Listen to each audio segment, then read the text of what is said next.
I think the most important and most underrated thing would definitely be have look for the right people around you and get rid of the negative ones.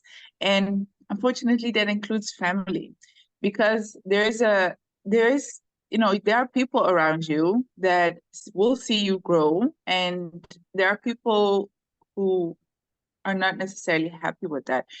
Like the energy around you, the people around you, they actually can make you or completely break you. And it's very underestimated what, the energy that we attract. So the energy around us. I think I don't know, it's just something that I learned later on.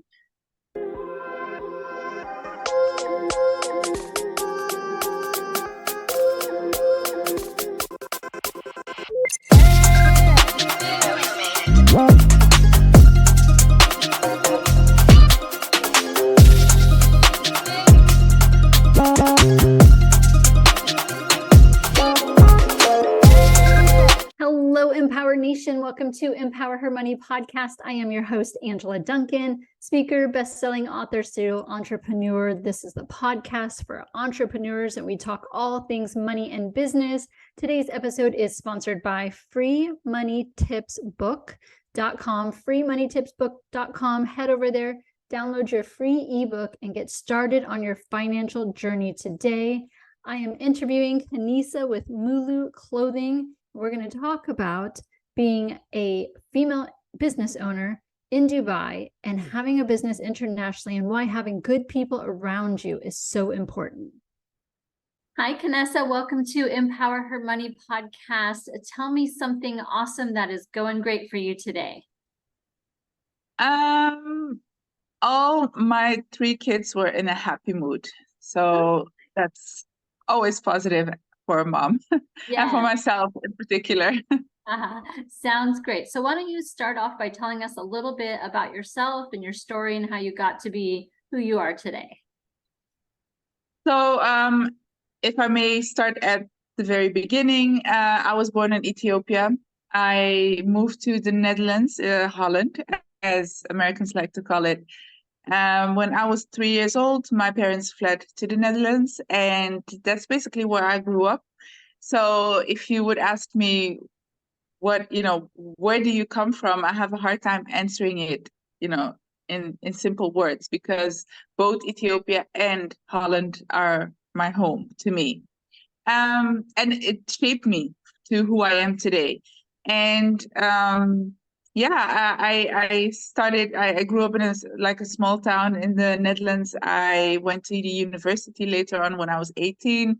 I had to move out of my parental home, like my parents' home, and I landed in this big city by myself.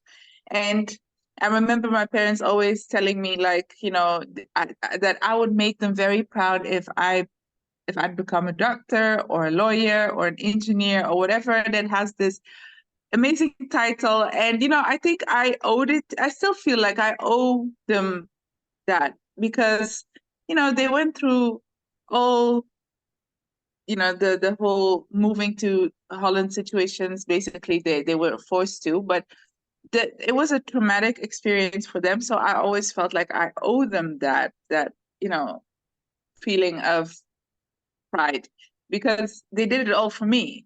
So I went to medical school, and I hated it, but I, pushed through.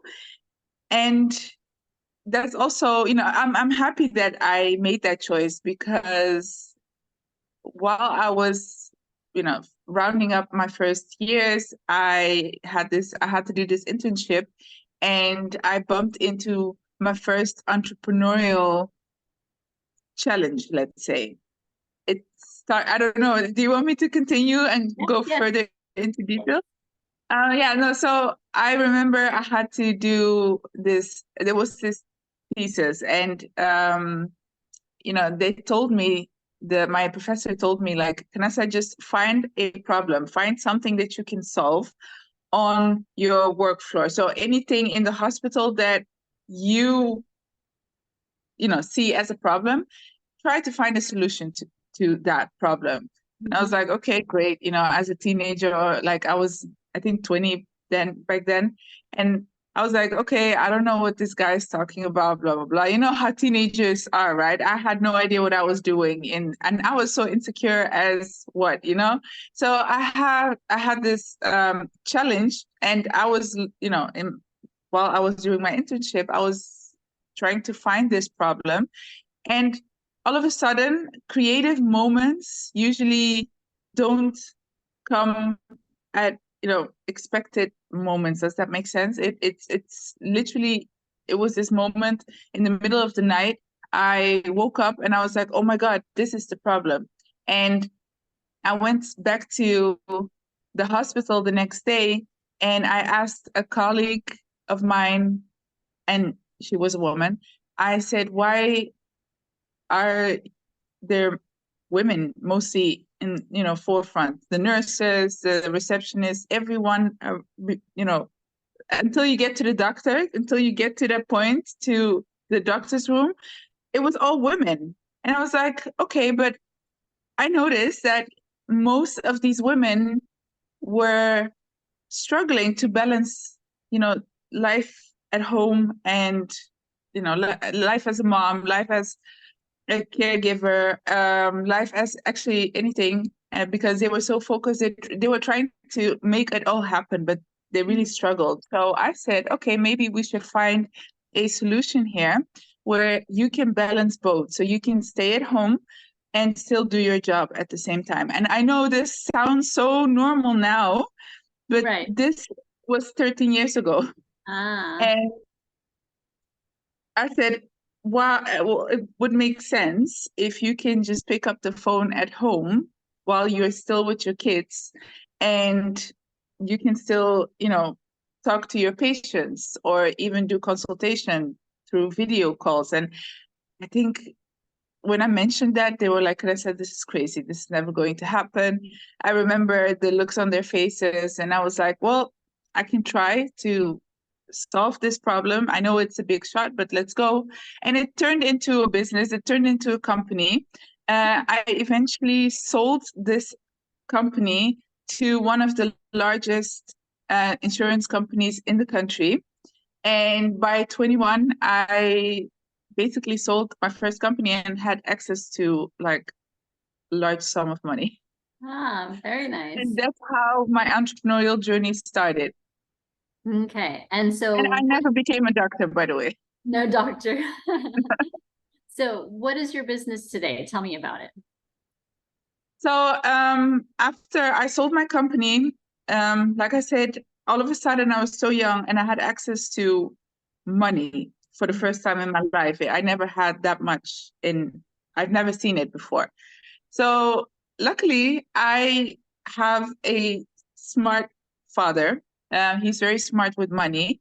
He told me like, okay, Kanessa, I'm gonna keep half of it and the other half is yours, and learn how to, use your money wisely. And if by wisely he meant investing, but I had no idea what investing was. I was 21. I was still in my party zone. And I said, okay, fine. I thought buying a Porsche was an investment. It isn't. But he let me make that mistake. And I'm happy and grateful for that.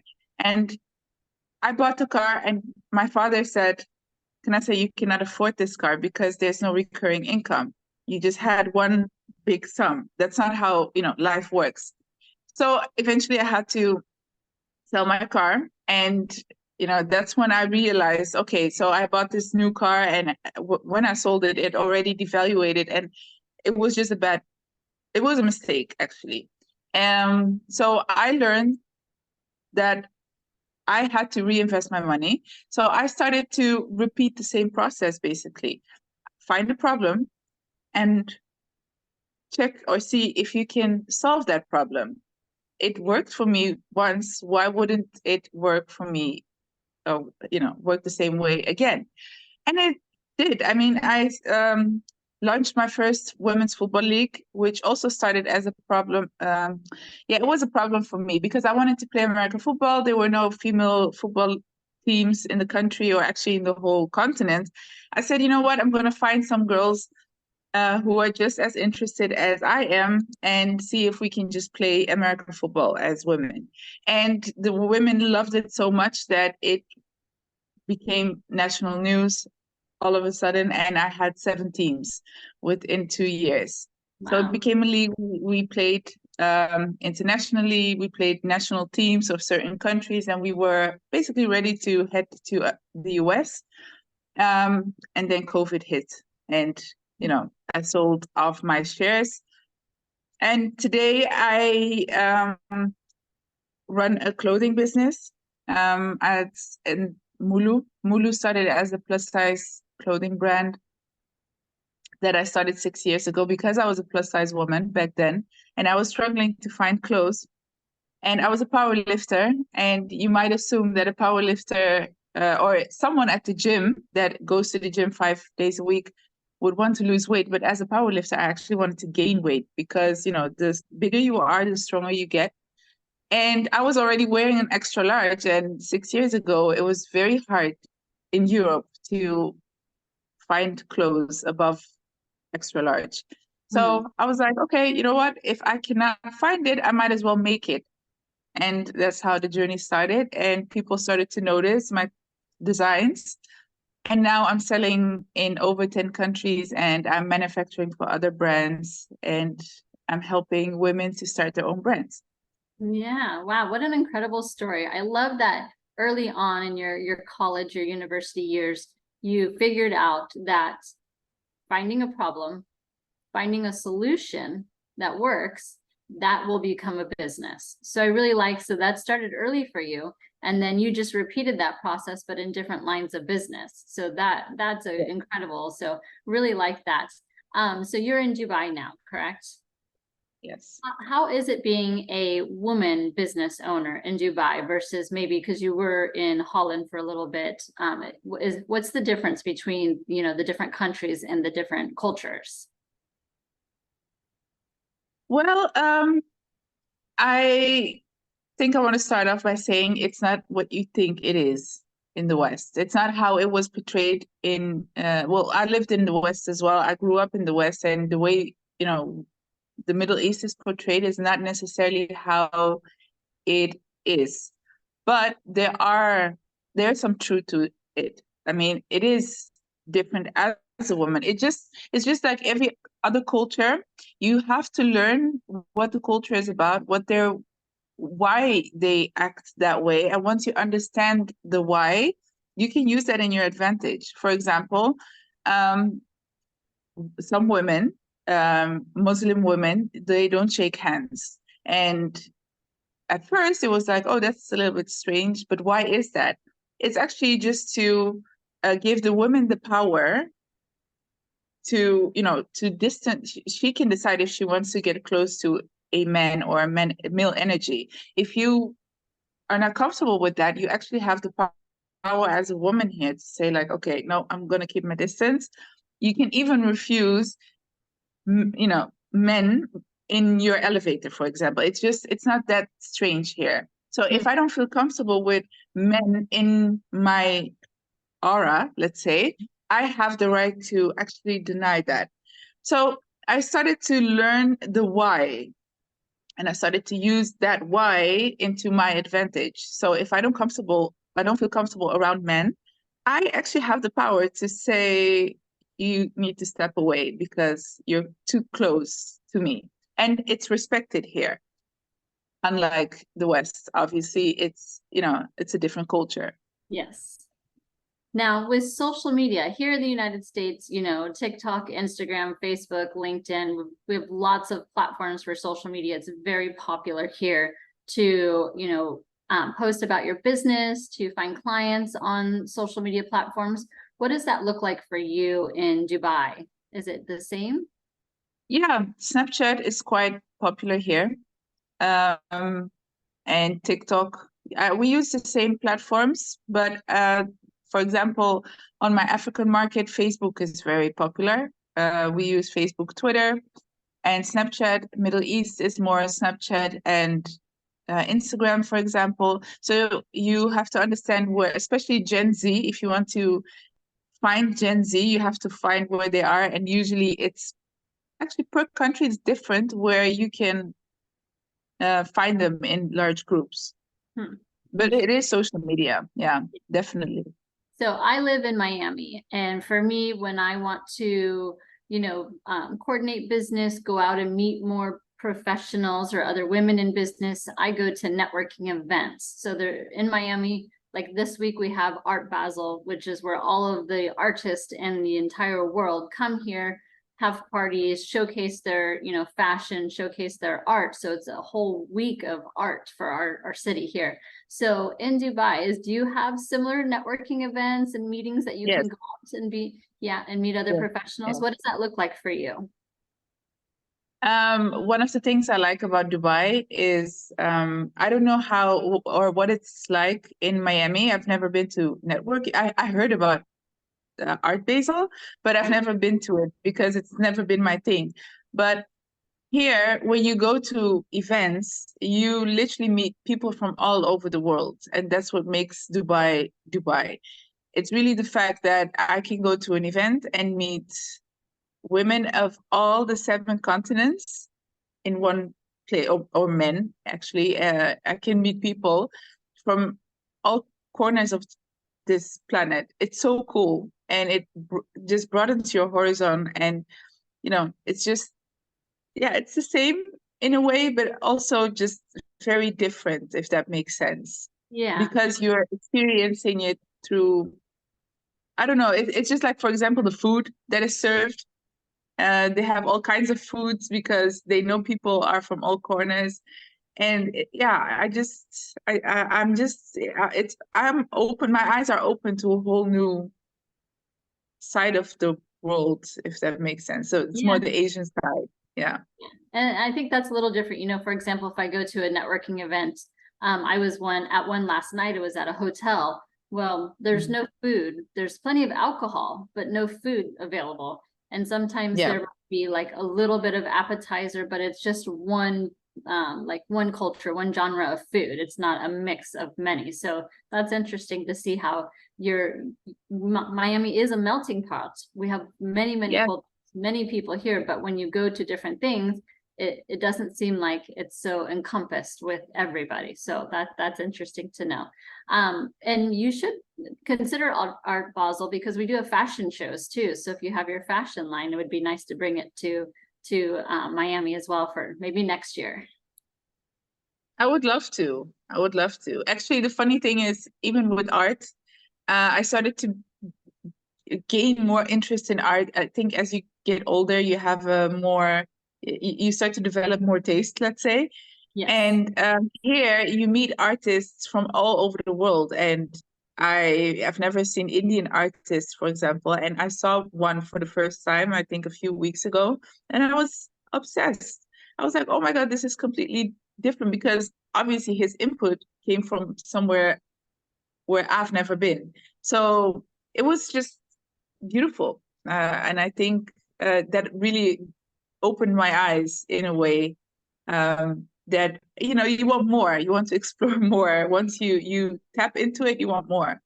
Yeah, that I understand. So you have built and sold a couple of companies. So if a woman or a man, anybody comes to you and asks you for some advice when you're starting a new business or how you sold your companies, what kind of advice would you give a new person who hasn't done business before?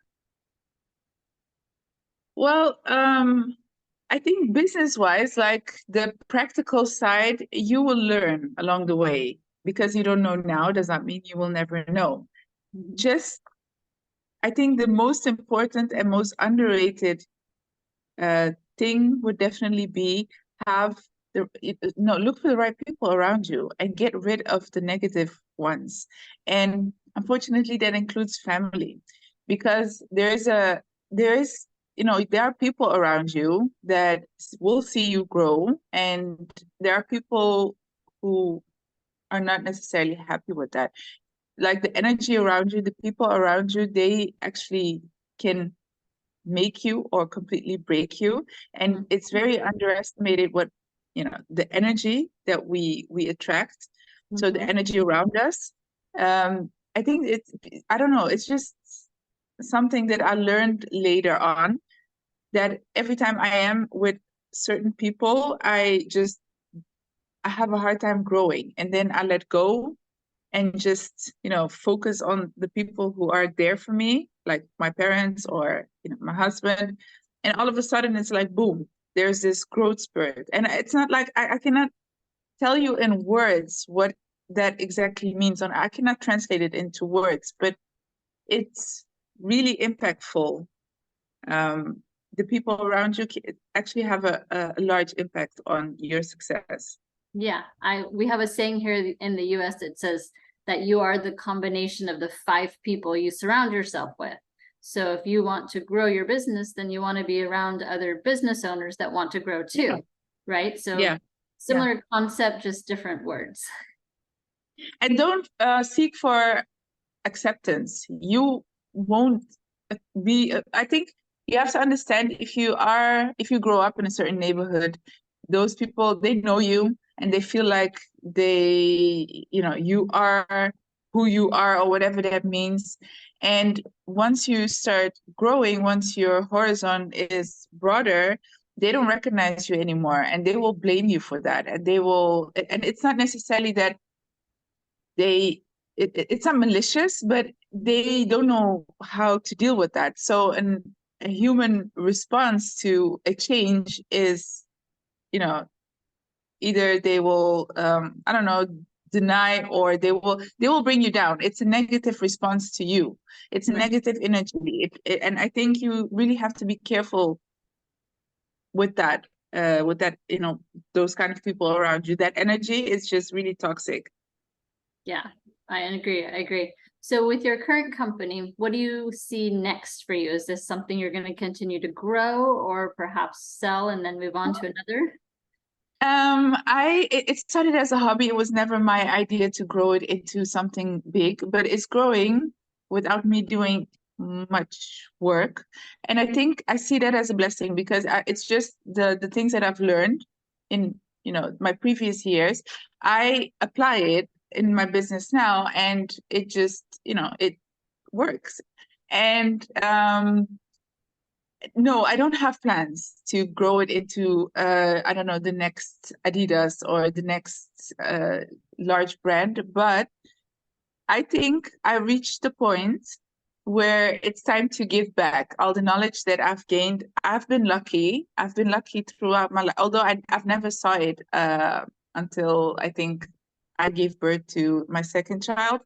I've been lucky from the moment that I was able to go to Europe, grow up there, up until now. I have 3 beautiful kids. It's an amazing life. And now I'm even lucky when it comes to the financial aspect.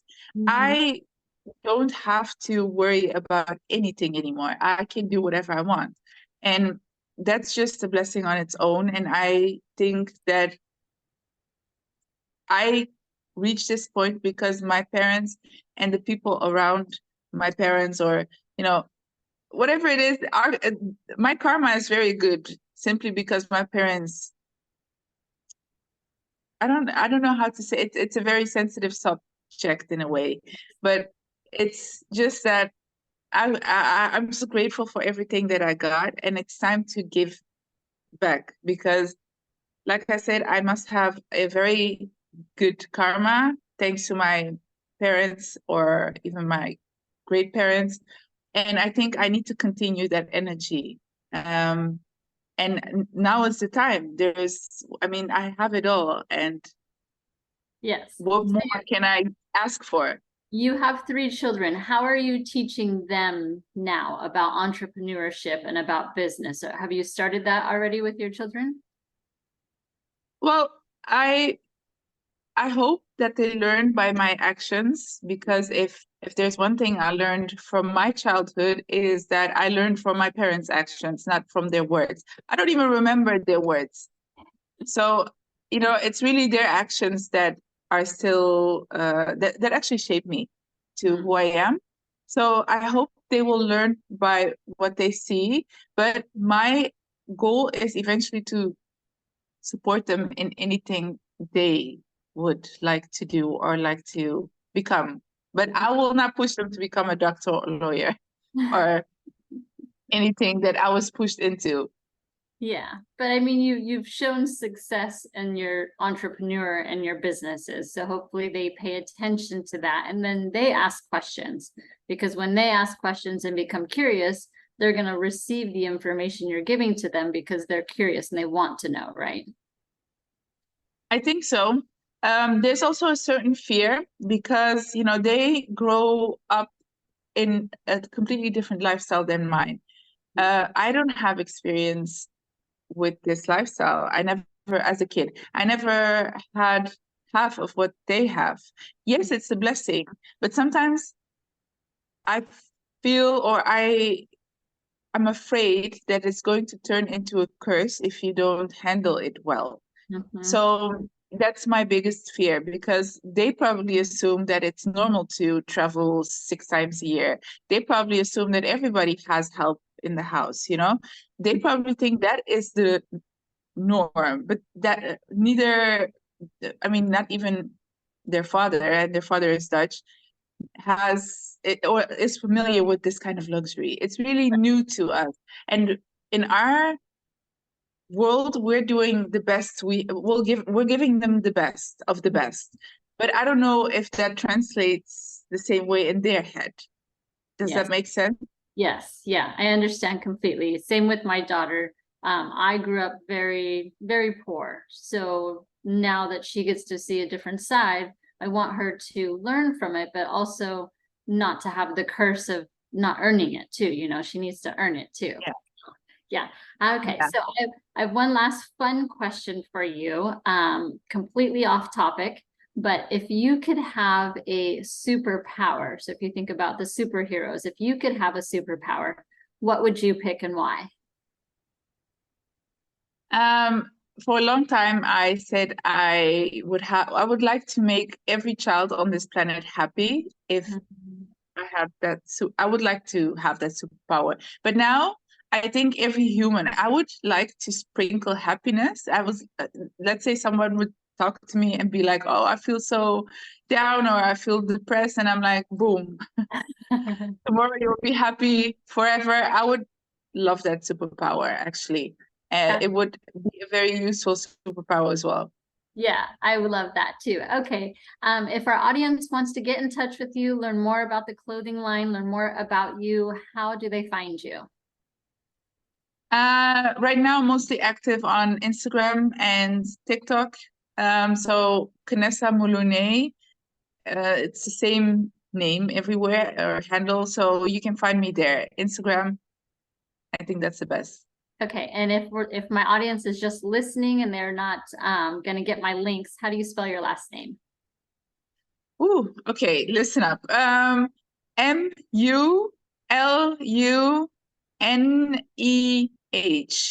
It's gonna be a tough one. But if you just type in Kanessa and then the M, Yeah. I think you'll find me. Find you. Thank you so much for being on my podcast today. I learned a lot from you about Dubai and the different cultures and business. It was very interesting to me. So I really appreciate your time today. Thank you so much for having me. Thank you. Thank you so much for tuning into Empower Her Money podcast. Hope you enjoyed this episode. Don't forget to subscribe, share this podcast, and leave a review wherever you are tuning in.